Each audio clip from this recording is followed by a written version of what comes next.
Welcome back to this special live third anniversary edition of Make It Happen from the campus of St. Augustine's University on Power 750 WAUG and mywaug.com. I'm Cash Michaels. I can't begin to tell you how much love and respect I have for this man of God and warrior for justice. He has been on the front lines of the civil rights struggle since his youth, and he stands up and speaks truth to power no matter where the chips fall. I had the distinct honor and privilege of working closely with him and others in securing pardons of innocence for the Wilmington 10 last year, something that I'll always cherish. And I'm also proud to say that when this program, Make It Happen, came on the air in April 2010, 3 years ago, he was my very first guest. Reverend Dr. William Barber, president of the North Carolina NAACP. Welcome back to Make It Happen on Power 750 WAUG. Cash, it's good to be back, and you know how much I respect you, and this work is so important. I've often said that every movement, every Jeremiah needs a Baruch. Every movement needs a scribe, needs someone to write down, in fact, what is taking place in the movement, and you've done it well. And you know, every time I come here, I want you to know these are the places my father walked in 1948. He was here on this campus in 1948 at St. Aug. So whenever I come on this campus, I think about him. He's gone on now, but what it meant for him to be here in 48. As you know, as you well know, because you were there yesterday when it happened, the North Carolina State House indeed passed a legislation, a measure that establishes voter photo ID here in the state of North Carolina. That bill now goes over to the North Carolina Senate, and I don't think there's little doubt that they will pass it. They'll probably pass it before it even comes on the bill, come on the floor. They're so anxious to do so because they have some bills on their side looking to do away with souls to the polls, Sunday voting, same-day registration, shortening the one-stop early voting period, getting rid of straight ticket voting and so forth. To talk about this, you've been talking about it. I know you never will tire of it because you're a man of justice, and that's in your blood. But you know, with the Republicans having both the House and the Senate, I guess the question isn't stopping them as so much as to make it harder for them to do what they're doing. Yeah, in a real sense, that's part of what we need to do. I tend to think about this, Cash, in light of what I call the preponderance of legislation that should scare, concern, activate, and anger all North Carolinians. In less than 15 minutes early in this session, without any debate hardly, even talking very ugly to Senator out of Durham, I think of his name in a minute, Floyd McKissick. Right. I watched him being talked to very ugly. Less than 15 minutes, they cut Medicaid for 500,000 North Carolinians. Republicans, Democrats, whites, blacks, Latinos. Went in another committee and voted in less than 15 minutes to cut 165,000 people from unemployment. I want your audience to hear these numbers. That's 700,000 people in less than 30 minutes that you intentionally target to disenfranchise. And then they decided they wanted to gut the Racial Justice Act, which a white Republican judge found constitutional, and a black judge, Democratic judge, said there is consistent evidence of racism being a part of the way we apply the law in this state. So when you look at that, you see something very sinister going on, a strategy, if you will. And then they come to the most sacred of our democratic values, voting. In a state where, Cash, we have had the highest turnout of voting of any state in the last 2 elections. 70.2% of African Americans turned out in 2012, with 23% of the elected, 68% of North Carolinians. And we have the best law, signature attestation, sign your name, get a felony if you lie. There's only been 2 cases out of 20 million votes of fraud. And the other fraud that we do know about, more of it is in absentee voting, which voter ID doesn't do anything. And yet, in spite of that, they put this bill out there, they ignore the Constitution. They pass a bill that violates Section 1 of the North Carolina Constitution, we believe, Section 6 of the North Carolina Constitution. The 24th Amendment is a poll tax, Cash, in disguised as voter ID. And I want to tell you some things, your audience, real quickly, that they did yesterday. there was an amendment that said if you're going to make people who show up that folk can see have an ID, have the folk that vote absentee at least to send their picture in. They said no. So they're creating two classes of voters. And so right now the law could really be if you don't have voter ID, vote absentee. That's what one of the representatives said. That's the way you can get around it. And they know mostly white people do absentee. Mostly Republicans. Mostly Republicans, right. And they have a strategy around it.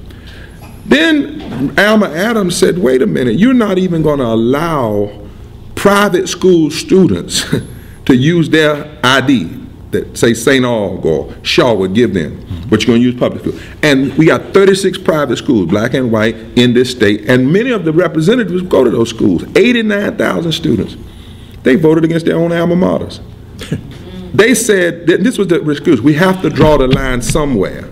So basically they said in the city of Raleigh, North Carolina State students could use their ID, North Carolina Central students could use their ID in Raleigh-Durham, but Duke students and St. Aug and Shaw couldn't. That's what they voted on yesterday. That's why the students had tape over their mouth saying you're trying to take our voice out of the political process. And guess what? Even Alabama allows that. Even Alabama? Even Alabama. Oh, gosh. The state that George Wallace was the governor of, Deep South, Montgomery, the beginning of the cradle of the Civil Rights Movement and the cradle of the beginning of the Confederacy. They have enough sense to say if you're in a private school and you have an ID, it should be allowed. Then there was another suggestion, at least allow people who may be sick or in a bad situation to be able to come and vote, sign an affidavit, say that's who they are. South Carolina does that. The first state to succeed in 1800 from the Union. South Carolina, where they still wave the Confederate flag. And in North Carolina, they said no. That's what we're dealing with. And really people need to understand just how regressive and what it says to me, Cash, is they are terribly afraid of the power of citizenship in this state. They know the demographics have shifted. They know that the electorate is shifting, and their narrow agenda cannot win in the public square if everybody votes. And they know if North Carolina sets the pace, the rest of the South is going to follow. So this is an all-out political tyranny.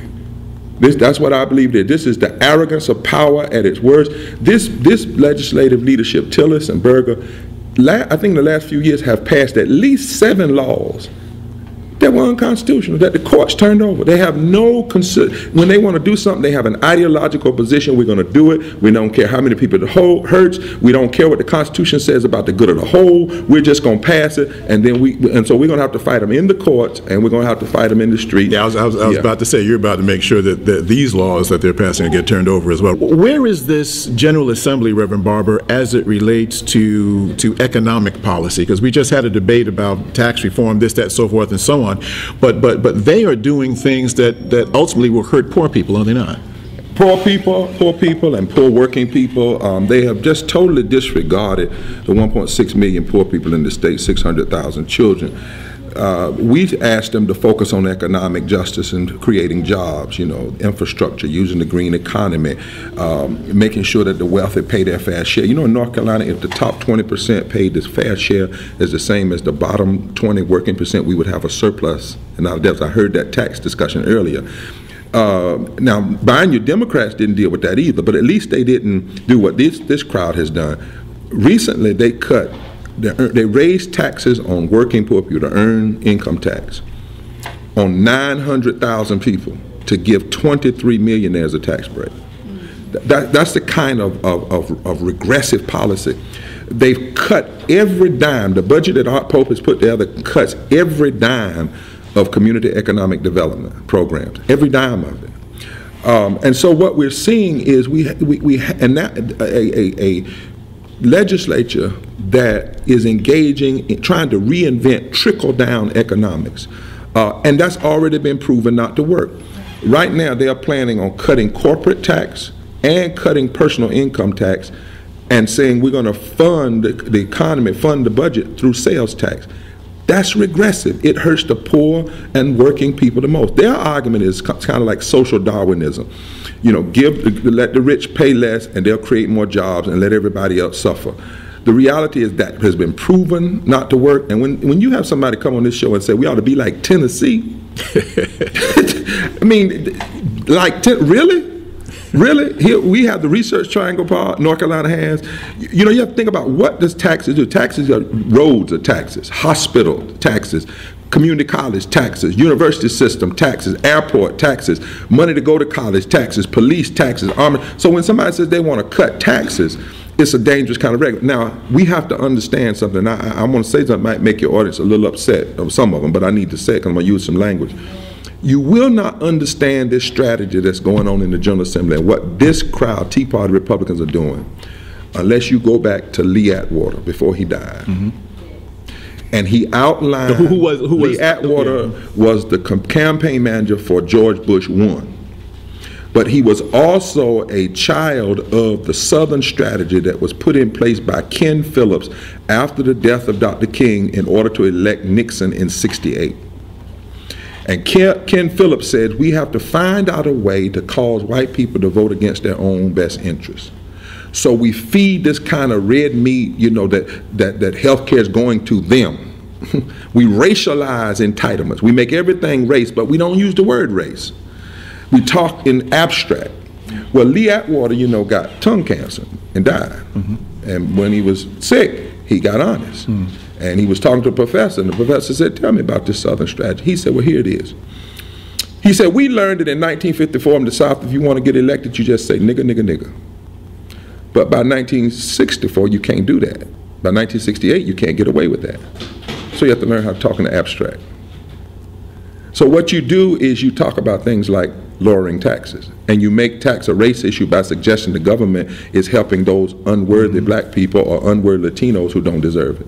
Mm-hmm. You call entitlements, the same programs that lifted up white people in the 50s, you start saying those people. You're talking to abstract, we're against entitlement. You talk about states' rights. You don't say a race word, you say states' rights. You say the Voting Rights Act violates states' rights.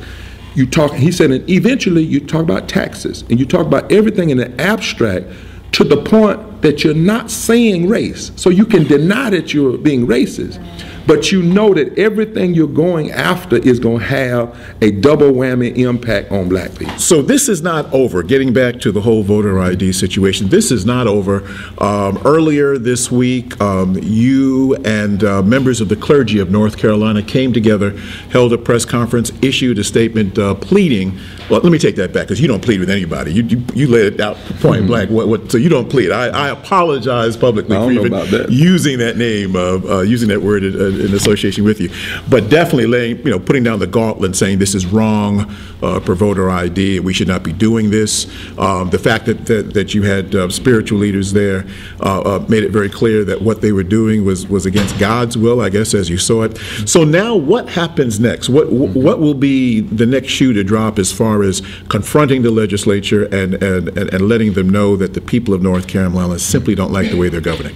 Well, you know, in the prophetic world, prophetics or prophets do cry.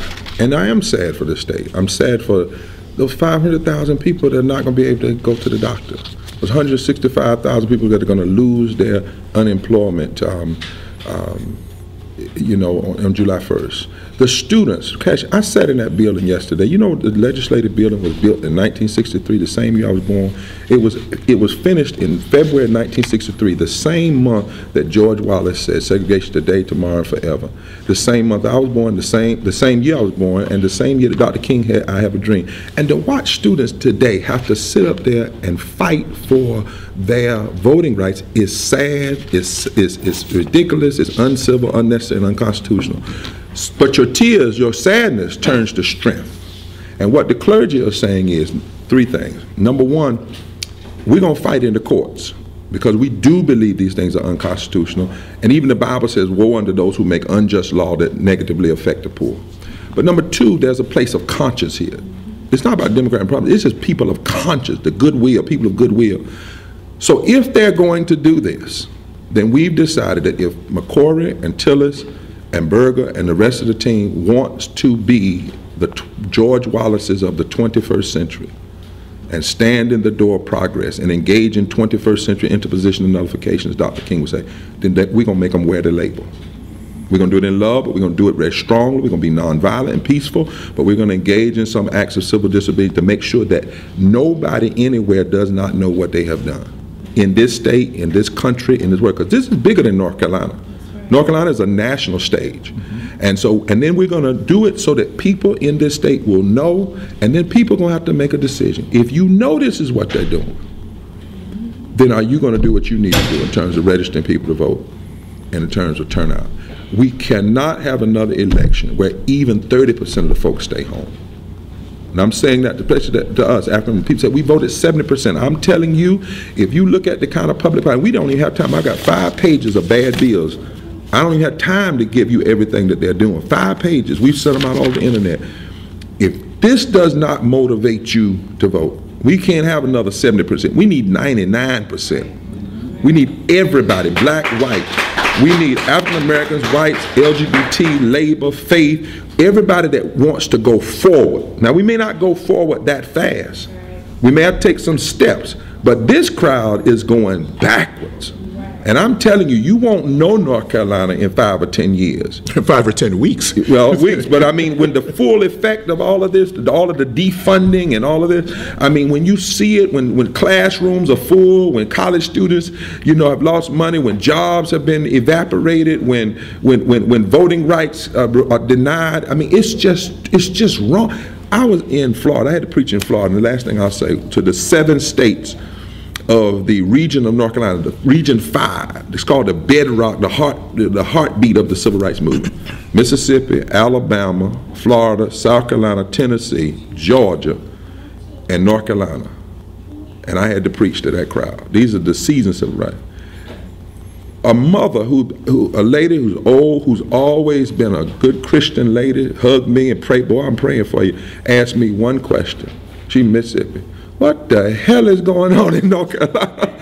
I said, Mother. She said, no, this cussing time. She said, I don't. She said, I'm telling y'all, are y'all cussing up there yet? She said, why would you want to be like us? And everybody from every state kept saying, Reverend Barber, we dream to have some of the things that you have, the largest number of historically black colleges, the kind of universities. Now, that's not perfect. We had struggles even with Democrats and even with other people. But they asked this question. We want the voting rights laws you all have. We want same-day registration. We want early voting. We want Sunday voting. You know, we heard y'all put an Ella Baker bill before the legislature. You mean to tell me they wouldn't even debate it? We said election ought to be a holiday. We ought to expand same-day registration. And they wouldn't, and so this mother got out of character. But you know, so did Jesus. Because one day, when he saw a fig tree putting on, he saw a fig tree acting like it was a fig tree and leaves and no figs. The Bible says he worked with it a little bit and said, when I get back, if you still doing this, I'm going to cuss you. And he did. And it died. And in hermeneutics, we learned that fig tree represented a nation, represented a government that was not doing what it was supposed to do. The current legislature is not doing what they swore to do.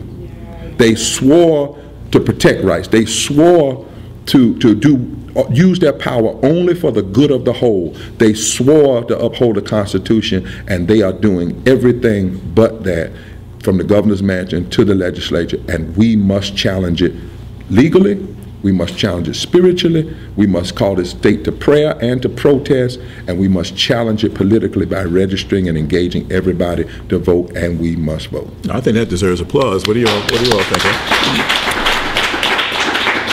Reverend Barber, you know, you and I would have no problem doing a full hour on a lot of this and what have you, but at the same token, we have some extraordinary students coming up next, and I know that your heart is just not with the community and with the people, but certainly you're at home at a college campus like St. Augustine's University, Bennett, where your daughters had attended, A&T, I mean, you name it, you're at home here. And so I know that in your leadership, you always make room and time for young people, because you know that when Bill Barber finally decides he's going to sit down and relax after all this hard work, he expects some brilliant young minds to come and take the fore and so forth. So we're getting ready to make room for them.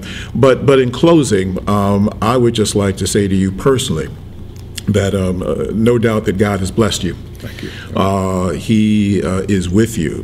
He certainly knows, and far more than most of the public does, the many sacrifices that you have to do, the sacrifices that your family has to give in order for you to be out in the street. It is not easy to be a leader of any sort. It is certainly not easy being a leader in our community, and history has told us that those who lead more times than not pay a price that until long after they're gone do we really find out what that is. So I personally thank you for all that you've done, for all that you have given, for all that you continue to give, and all that you do at great personal risk sometimes. You should see some of the threats that this man gets. He does get threatened, but he continues to persevere because of the righteousness in his heart. So I just want to say thank you so much. Any time that we've called for you to be on this program, you've been here. You know that we always give you an outlet to the people, and I want you to know that any time that you need us to continue to be there for you and with you, we certainly will be. Well, Doc, we thank you. This is such a powerful medium to share with, and again, I say your pen is indeed mightier than the sword, and I don't just say that because we're on the air. I also, I'm going to ask you one favor. One day I'm going to come on with one of those debating groups, because I want to have some fun too, debating somebody. But let me say finally about the young people. You know, I've gone through somewhat of a weight transformation, and we're going to talk about that and how it can help us as black people, black men. But the reasons were my children and my family want to hang around. Also, my grandmom used to say, you can't beat everybody. Some folks you got to outlive. But also to be ready for this movement. And these young people that you're going to talk to, the reason why yesterday their pictures front page in the News Observer, that was deliberate. We should deliberately said, you all need to be out front. And we're going to bring, because this is not just a movement by a leader, this is a team. And our mantra is forward together, not one step back. And I tell you, when you get the young folks standing up with some of us that are getting a little older cash, and you mix all of that and shake it up, you might have yourself a movement, and you might just change the world. Reverend William Barber, President of the North Carolina NAACP. Let's give him a big round of applause, please. Up next, what do some of our young people think about what's going on in the world today, and how can they make a difference? We'll talk with several students who work with Common Cause North Carolina and get their views when this special 3rd anniversary edition of Make It Happen returns on Power 750 WAUG.